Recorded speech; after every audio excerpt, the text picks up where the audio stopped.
Em geral, a narrativa mais hegemônica ela é aquela do movimento sufragista e das mulheres que lutaram por direitos ao trabalho, mas essa é uma história de uma demanda europeia e estadunidense.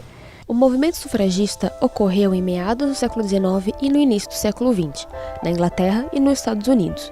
Nesses lugares, foram realizadas diversas campanhas e protestos para garantir às mulheres melhores condições de trabalho e o sufrágio, isto é, o direito de votar em eleições políticas. Isso permitiu que 8 milhões de mulheres com mais de 30 anos fossem inscritas nos registros eleitorais da época. Women should not exercise judgment in political affairs. If we allow women to vote, it will mean the loss of social structure. Vote for women! Fight for women! Vote for women! E a gente também tem que pensar que países e continentes que foram colonizados têm uma outra história de feminismo e uma outra luta dessas mulheres que viveram em colônias.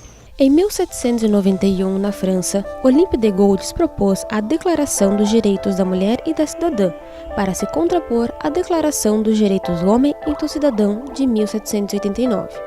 Ela considerava que o primeiro documento tratava apenas deles, e não da humanidade. Por isso elas lutaram, inclusive morreram, essas mulheres, por defender o direito de falar e de ser politicamente ativa, num contexto em que o lugar de mulher era inferiorizado no espaço doméstico, esse era o local a ser colocado, e não se pensava que politicamente teríamos condições intelectuais de participar. A Marcha das Vadias é um movimento que começou em 2011. Se trata de uma passeata pelo fim da ideia de culpar a vítima em casos de agressão sexual. A primeira marcha ocorreu na cidade de Toronto, e a partir daí se espalhou pelo mundo como uma forma de combate ao machismo, à violência e à desigualdade de gênero. O lema do movimento é: se ser livre é ser vadia, então somos todas vadias.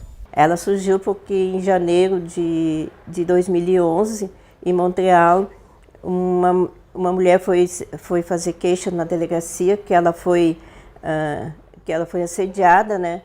E o delegado, o atendente lá, disse também: vocês se vestem como umas vadias. Vocês merecem ser estupradas porque se vestem como umas vadias. E aí se uniram as mulheres e saíram numa caminhada, né?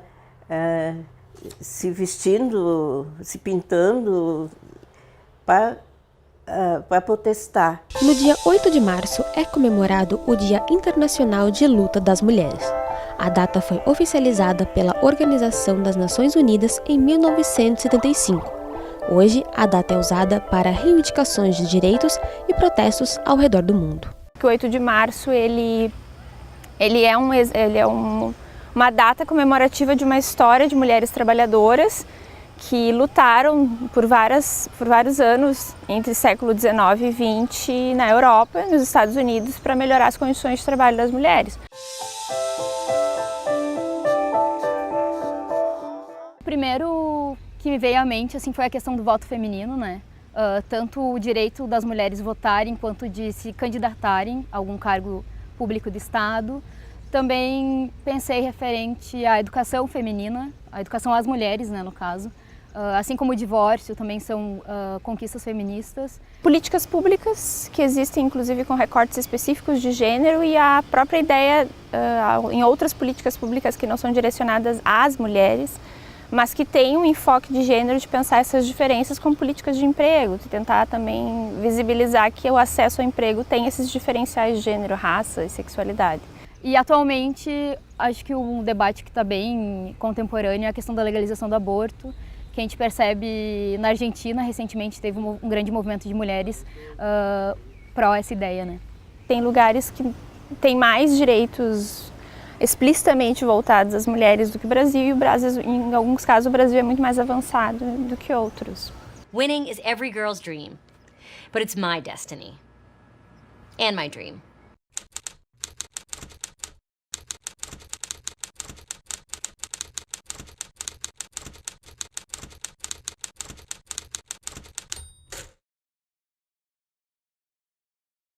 Ele não é uma estrutura social que daria para simetrizar a machismo, né? E dizer, bom, machismo é o oposto de feminismo, feminismo é o oposto de machismo. O feminismo a gente pode entender tanto como um movimento social organizado, quanto uma ideologia, uma filosofia de vida, assim, né? Que tenta dar conta dessa diversidade ou multiplicidade de demandas que diz respeito a uma dimensão mais experiencial do que é ser mulher numa sociedade, e aí a gente também tem que pensar essas várias sociedades que existem, né? I guess in this society being male and an asshole makes you worthy of our time. As feministas se propõem a repensar as coisas que estão naturalizadas na sociedade e propor pautas e discutir a condição de vida e as coisas que interferem diretamente na vida das mulheres, independente como elas sejam, né? Porque a gente tem que sim se unir enquanto mulheres, né, para acabar com certas desigualdades, preconceitos, enfim, que a sociedade ainda está muito presente. Combater machismo é bem difícil pela sutileza com que ele aparece. Não é só nos atos violentos. O que é mais comum a gente escutar por parte dos homens, de alguns homens, é dizer que a gente é contra. Ah, vocês são contra os homens. Eu sempre falo, não, a gente é contra os homens violentos, os homens que não respeitam as mulheres. Não somos contra os homens. E nem queremos, e muitas vezes também dizem, vocês querem dominar os homens. Não é. A gente quer ter os mesmos direitos. O pessoal falando que a feminista é essas que tiram a roupa na pelada e vão fazer sei lá o que na rua. E, bom, existem de fato grupos feministas que usam essa intervenção corporal com a nudez para chamarem atenção, enfim, e fazer intervenções na rua. Mas se a gente parar para pensar, a maior parte das feministas, elas não agem dessa maneira, né? Então, provavelmente, as pessoas que comentam isso, têm pessoas feministas no seu círculo e talvez nem saibam. Porque, enfim, as feministas são professoras, são a pessoa que te atende na loja, são múltiplas mulheres, né? Uma das razões por ele ser tão rechaçado é que ele toca na ferida. E mexer na ferida dói.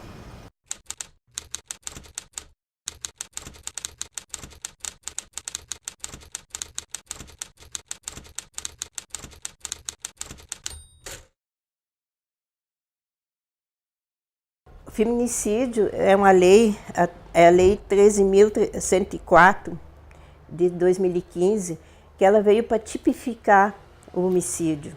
Porque o homicídio antes era um homicídio em geral, né? Tanto para homem e para mulher. E o feminicídio veio então para tipificar, inclusive, para as estatísticas, né?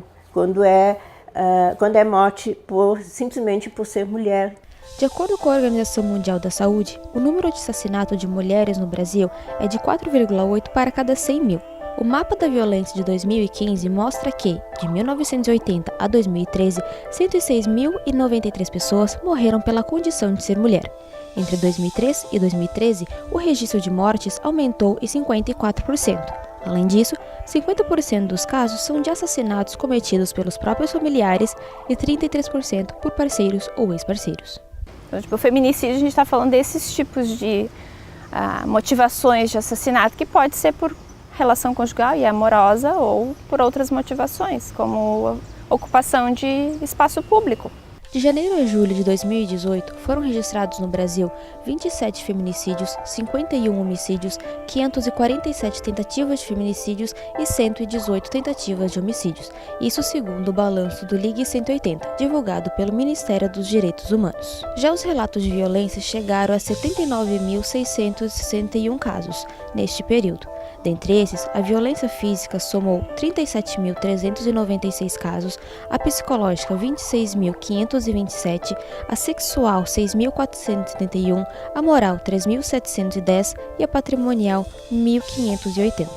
O Ligue 180 é um serviço gratuito de atendimento à mulher que funciona 24 horas todos os dias, inclusive feriados e fins de semana. Mas, em geral, as pessoas não conseguem fazer que a violência é a expressão máxima, como tem uma imagem que às vezes aparece que é a ponta do iceberg, de um problema que está lá embaixo, abaixo da superfície do mar, que são problemas mais sutis, que vão cotidianos. Ninguém comete violência se não tem toda uma estrutura que vai legitimar essa violência acontecer. Então, o machismo ou aquele machista, ele não é só aquele que te bate ou que te violenta fisicamente de alguma maneira, mas ele também é aquele que silencia, é aquela dúvida se a vítima sofreu alguma coisa, uma negação à intelectualidade das mulheres, enfim, o machismo ele se manifesta de diversas maneiras, né? She's not strong enough.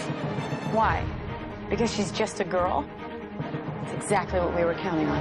As tipificadas pela Lei Maria da Penha são 5.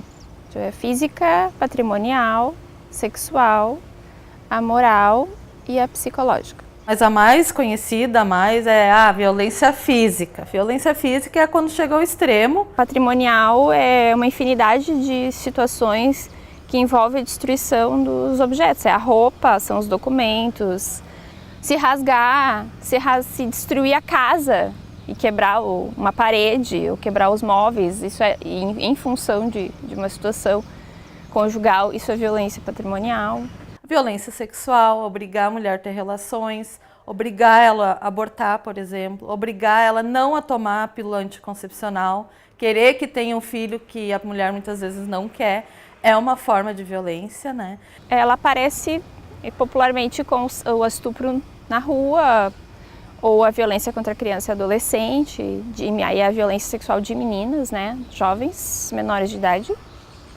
Mas também tem se trabalhado há muito tempo com a violência sexual dentro do casamento, que é pouco também visível para as próprias mulheres que passam por essas situações, porque elas sempre referiam isso. Eu fiz, né, eu não queria, mas ele estava me enchendo o saco, ou ele coagiu de alguma forma, com uma certa ameaça, aqui então a pessoa cedeu. Isso é considerado, dentro desse rol de violências sexuais, uma forma de violência sexual dentro do casamento, quando tu obriga ou coage ou força relação sexual quando a pessoa diz não.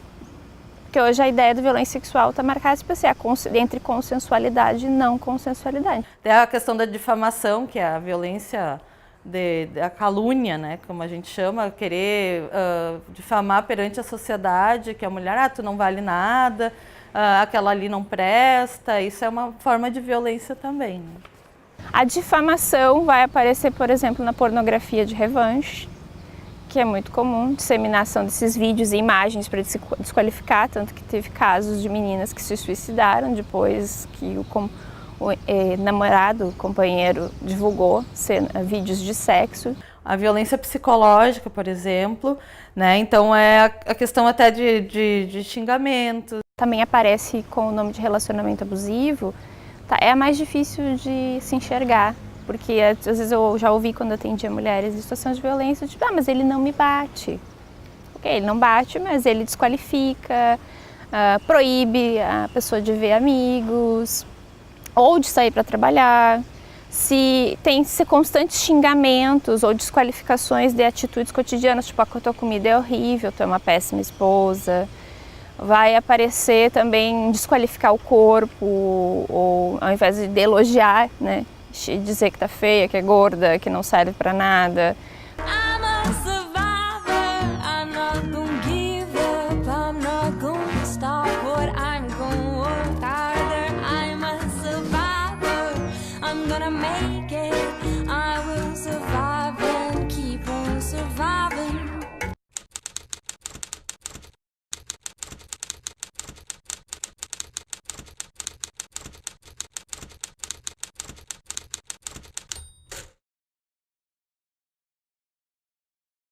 Empoderamento é uma ideia de se valorizar e dar poder a si mesmo, eu diria assim. Ela é usada para falar de uma ideia de fortalecimento, que mulheres se empoderam, em alguma medida é usada isso, elas estão fortalecidas para combater o machismo, para enfrentar a violência, para cobrar o seu direito ao próprio corpo, à sua própria sexualidade, autonomia, liberdade, enfim. It's such a guy thing to do. I am a horrible, terrible guy. No, you're a healthy, single lady and you just had a really great time at a wedding. There's nothing wrong with that. É importante por exemplo, em grupos sociais como no movimento negro, no movimento das mulheres, a pessoa se perceber e conseguir se posicionar frente a algumas coisas que antes ela não conseguiria se ela não tivesse essa reflexão e essa ajuda para se reerguer mais forte, vamos dizer assim. Então, o movimento negro fala muito da questão estética dos negros, o movimento feminista também vai falar sobre essa pressão estética e sobre mulheres saírem de relacionamentos abusivos. Então, tudo isso é uma forma de empoderamento, né? But you're very beautiful. Oh, super beautiful. I'm brilliant. If you want to appease me, compliment my brain. Mas tem limites a própria ideia do que é empoderar-se, porque empoderar-se é a ideia de ter poder, né? Se a gente vive numa sociedade patriarcal que é estrutural, por mais que eu e várias pessoas tenhamos esse fortalecimento para fazer os enfrentamentos cotidianos, a gente ainda não destruiu o sistema. Então, 100% empoderada a gente não está, porque o sistema ainda funciona e opera muito lindamente em outras situações, e que a gente inclusive passa por elas. E eu acredito que a gente possa desconstruir, combater essa violência, combater esse machismo, senão não seria mais feminista. A gente não apanha por defender o direito das mulheres, isso minimamente está posto que é legal e tem que fazer. A gente, na realidade, sofre quando aponta nos detalhes mais sutis, né? Porque pensar assim, como muitos dizem, vocês estão fazendo esse trabalho, não adianta, né? Porque adianta, eu estou fazendo minha parte, né? A Priscila está fazendo a parte dela, e cada um de nós deve ter esse compromisso de fazer a sua parte também. A gente fala assim, mulheres conquistaram a liberdade. Que liberdade? Eu tenho liberdade de andar, mas não quer dizer que eu não vá ser estuprada. Então, eu não tenho total liberdade porque eu ando com medo.